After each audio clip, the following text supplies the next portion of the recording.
인터넷 전문은행인 카카오뱅크에 대한 일반 투자자 공모주 청약이 시작됐습니다. 청약 열기는 뜨겁지만 증시 전체 분위기는 마치 더위에 지친 듯 힘이 없어 보입니다. 외국인들이 주식을 팔고 있는데요.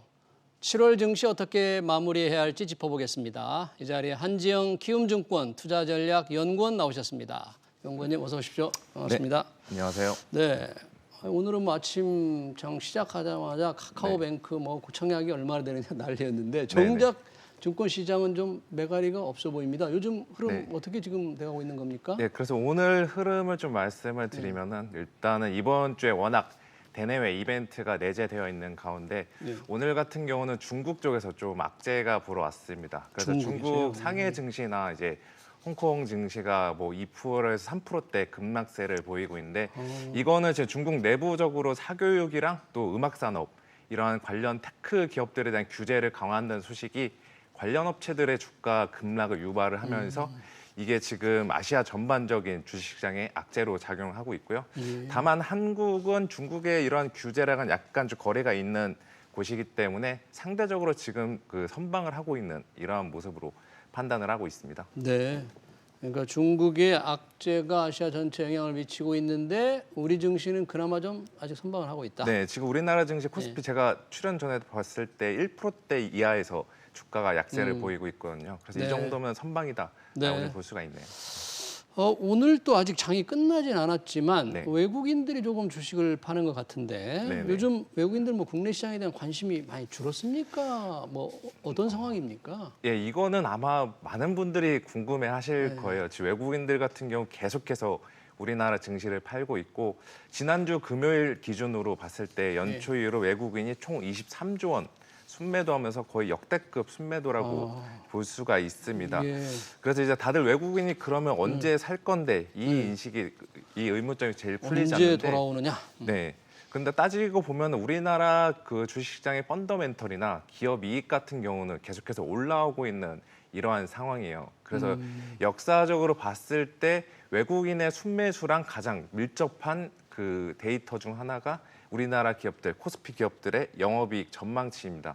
그런데 영업이익 전망치는 계속해서 우상향하고 있는데 왜 외국인은 팔까라고 보면은 이거는 한국 증시 전체적으로 봤을 때가 아니라 좀 아래로 업종 단으로 내려가면 약간은 다른 그림이 보입니다. 그래서 외국인들이 사는 업종들이 있었다는 말씀을 드리고 싶은데 저희가 올해 상반기가 어떻게 보면 순환매 장세가 돌았다고 하고 그중에서도 주가가 제일 좋았던 업종이 경기 민감주들, 시클리컬 업종들이라고 이제 저희가 이야기를 드리고 있는데 이 시클리컬 업종들 주가가 좋았던 이유는 이익이 다른 업종들에 비해서 더 좋았기 때문입니다. 이익 전망이 더 밝았기 때문인데 외국인들도 이 이익 전망이 밝은 시클리컬 업종들 위주로 국내 주식을 사고 있었다라고 볼 수 있고 결국에 코스피 전체적으로 이렇게 대규모 순매도가 잡히는 거는 역시나 반도체죠. 삼성전자를 포함한 반도체 주가가 부진하고 주가가 계속해서 부진하다 보니까 이제 외국인들 순매도를 하는 건데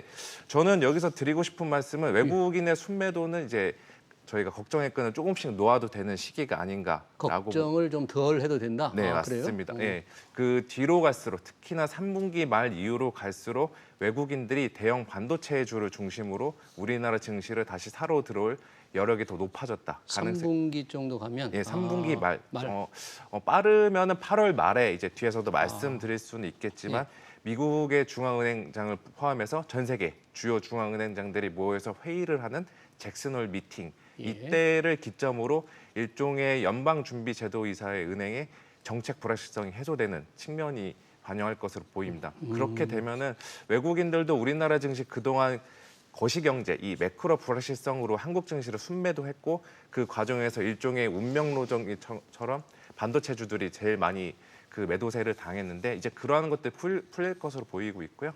또 뒤로 갈수록 반도체 업종들의 이익 전망, 다른 업종들에 비해서 더 좋게 나올 것으로 전망하고 있기 때문에 결국에는 외국인들이 다시 삼성전자를 포함한 반도체를 중심으로 우리나라를 사지 않을까라고 저는 바라보고 있습니다. 그렇군요. 지금까지는 이제 삼성전자 위주로 팔고 경기 민감주를 외국인들이 샀기 때문에 절대적인 매도세임에도 불구하고 네. 3분기 후반쯤에서는 외국인들의 좀 매수세를 기대해 봄직하다. 뭐 그런 말씀이시네요. 네. 자, 뭐 투자자들 관심 많은 카카오뱅크, 뭐 네네. 그동안 고평가 논란도 많았습니다만 그렇죠. 오늘도 아주 화제가 됐었죠. 지금 네. 뭐 지금 오늘하고 내일이죠. 내일 네. 오후 4시까지죠. 네, 맞습니다. 어떻습니까? 지금 상황이 뭐 시간은 얼마 안 네, 됐습니다만. 지금도 뭐그 5조 원대 이상 몰렸다고는 이야기는 하는데 실제로 이제 전체적인 분위기는 내일 판결이 판가름 나기 때문에 그래도 지금 분위기를 보면은 예. 여전히 관심이 높다는 것을 확인을 할 수가 있고요. 네. 일단은 일반 투자자들 청약 전에 기관 투자자들 통해서 수요 예측 그 실적을 보면은 무려 1,700대 1로 경쟁률이 어마어마하고 또 전체적인 청약 규모가 2,500조 원으로 작년 그 SK IT 이 기록을 깬 상황입니다. 예. 그래서 카카오뱅크 말씀을 조심스럽게 좀 드리자면은 네. 이제는 이 어플이 우리 일상에서 가장 많이 쓰는 금융 어플리케이션이라고 볼 수가 있습니다. 네. 그래서 과거에는 있으면 좋은 어플이라고 봤지만 지금은 있어야 되는 어플 이 정도로 많은 관심이 뜨거워졌는데 저는 여기서 드리고 싶은 말씀은 예. 아무래도 밸류에이션에 대한 부담감이 조금은 있다. 있다? 공모가가 약간은 부담스럽지 않나. 지금 여기서 만약에 연구원님 좀 부담스럽게 보시는 거예요? 예, 지금 여기서 바로 이제 저희가 따상이라고 하잖아요. 예. 그 따블 상한가 간다고 하면은 단순간에 이제 국내 기존 대형 은행주들 시가총액을 넘어버리고 있는데 그렇게까지 갈 가능성은 크지 않지 않나라고 보고 있고 저는 그래서 한때 이런 이야기 했었잖아요. 따상은 따놓은 당상이라고 했는데 지금 카카오뱅크는 따상까지는 조금은 기대감을 낮춰주시는 게 좋지 않나. 아, 그래요? 좀 중기적으로 들고 가시면 괜찮은데 따상 가는 날 내가 바로 팔아야지 매도해서 단기간에 엄청난 매각 차익을 실현해야지 이러한 기대감은 낮추시는 게 저는 좋다라고 좀 보고 있습니다. 이게 이제 합리적인 의견인지는 모르겠는데 전반적으로 카카오뱅크에 대한 고평가 논란 속에서 아니다. 미래 장기 가치가 네. 굉장히 높을 것이다 그러는데 네, BNK 투자증권이 네. 굉장히 부정적으로 매도 리포트를 내고 네. 어이없는 장외가는 어이없는 수준이다. 청약 자제하는 게 좋겠다. 이런 과감한 리포트를 냈는데 예. 목표 주가를 무려 24,000원으로 제시했네요. 네, 조금 야, 이건- 굉장히 좀 드문 보고서였던 것으로 저는 보고 있는데 그래도 저희가 주가라는 거 저희가 단기 주가를 예측은 할 수는 없지만 저 같은 경우 개인적인 생각은 카카오뱅크는 저희가 장기적으로 들고 가기엔 굉장히 좋은 기업이에요. 장기적으로. 예. 네. 그런데 저희 이제 주식시장에서 체험을 하다 보면은 좋은 기업이 단기적으로는 늘 좋은 주가를 만들어주지는 않는 상황이 왕왕 있습니다. 저는 카카오뱅크가 그러한 사례에 해당될 것으로 보고 있고요. 그래서 좀 드리고 싶은 말씀은 카카오뱅크는 어떻게 보면 플랫폼으로서의 그 하나의 입지를 다지고 있고 여기에 내재된 성장의 기회 그리고 그 규모와 기간이 주가에 지속적으로 반영될 것으로 보이는데 저는 단기적으로는 좀 흔들림은 저희가 견딜 필요는 있다. 그런 단기적으로 불가피하다. 흔들릴 가능성은 있다. 네, 말씀을 좀 드리고 싶습니다. 네. 카카오뱅크의 모회사인 카카오와 함께 요즘 네. 초미의 관심 네이버 워낙 2분기 실적이 좋아서 주가도 그렇죠. 굉장히 괜찮은데 장기적으로도 상당히 뭐 좋을까요? 예, 네이버 카카오도 약간은 뭐 그럴 수 있는데 그 모아서 가기는 좋은 기업입니다. 그리고 지금 지난주 7월 초까지만 해도 이 두 업체 간의 시가총액 상위 경쟁을 계속해서 했었잖아요. 그래서 네이버가 주가가 좋았던 것도 카카오뱅크 상장 기대감과 주가가 좋으니까 네이버도 비슷한데 못 따라갈 이유가 있어? 이러면서 투자자들이 매수를 했던 성격이 강합니다. 다시 말해서 단발적인 재료로 올라간 측면이 크기 때문에 네이버 주가 지금 좋고 이익 전망도 밝지만 단기적으로는 거시경제 불확실성이 맞물려서 차익 실현에 나설 가능성도 염두에 두실 필요가 있다고 단기적으로는 생각합니다. 차익 실현 그런 필요하다. 네. 뭐 네이버, 카카오 이전에는 최대 관심주 삼성전자였는데 네네. 뭐 삼성전자에 올 들어 투자한 개미들은 정말 울상이에요. 그렇죠. 네. 왜 이렇습니까? 왜 이렇게 비실비실 얼마나 이럴까요 앞으로? 네, 여기서 좀 드리고 싶은 말씀은 지금 삼성전자뿐만이 아니라 반도체주가 못 가는 거는 비단 우리나라뿐만이 아니라 미국, 일본, 대만, 중국 대부분 반도체 업종들이 다 못 가고 있는 상황입니다.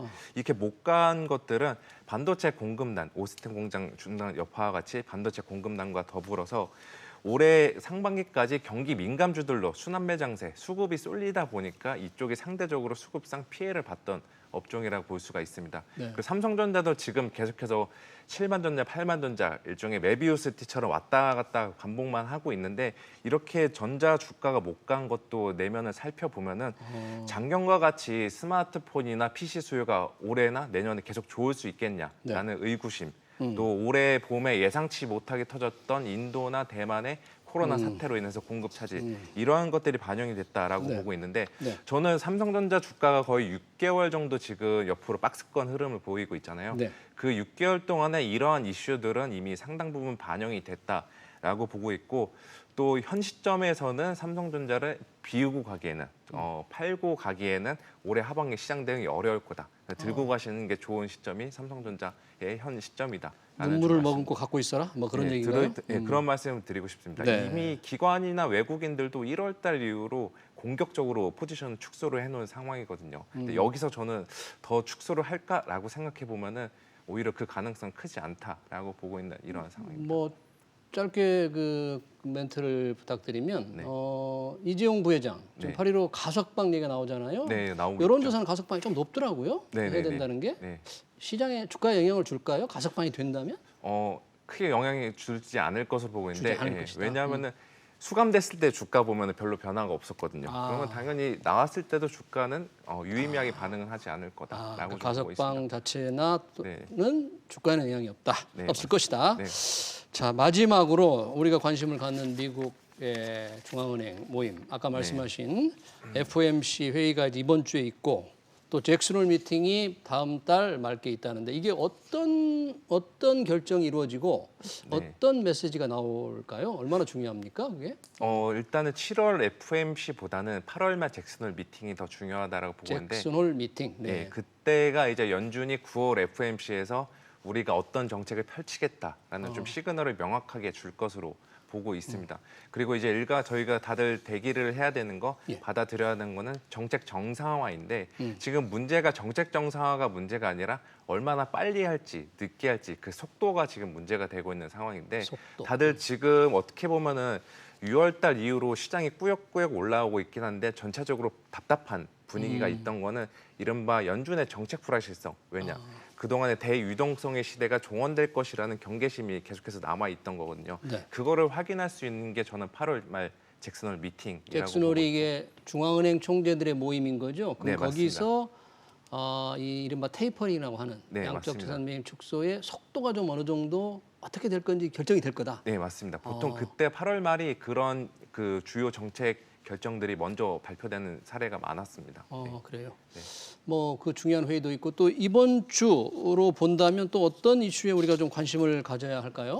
예, 이번 주는 저는 개인적으로 지금도 도쿄올림픽이 굉장히 진행이 되고 있는데 저희 투자자들도 올림픽을 몇 차례 치러야 될 것, 몇 종목 치러야 될 것으로 전망하고 있습니다. 그게 무슨 뜻인가요? 그래서 7월 FOMC라는 하나의 그 종목 그 게임이 있고 또 미국 같은 경우는 애플, 테슬라, 아마존 대형 테크주들 저희가 이제 빵주라고 하죠. 빵주. 대형 테크주들의 실적 발표. 또 우리나라 같은 경우는 삼성전자, SK, 하이닉스 같은 대형 반도체주의 실적 발표. 이렇게 국내외 메이저 대형주들의 실적이 예고되어 있다라는 것과 또 7월 말에는 미국 의회에서 부채 한도 협상을 또 공방을 벌일 예정입니다. 이렇게 대내외적으로 중요한 이벤트를 치러야 되는 만큼 이번 주는 여러모로 눈치 보기 장세가 짙게 전개가 되지 않을까라고 좀 전망을 하고 있는 이런 상황입니다. 네, 그러니까 기술주들의 실적이 일제히 제 2분기 실적이 발표되는군요. 네, 매일매일 그렇게 연달아서 발표가 나옵니다. 매일매일요? 네.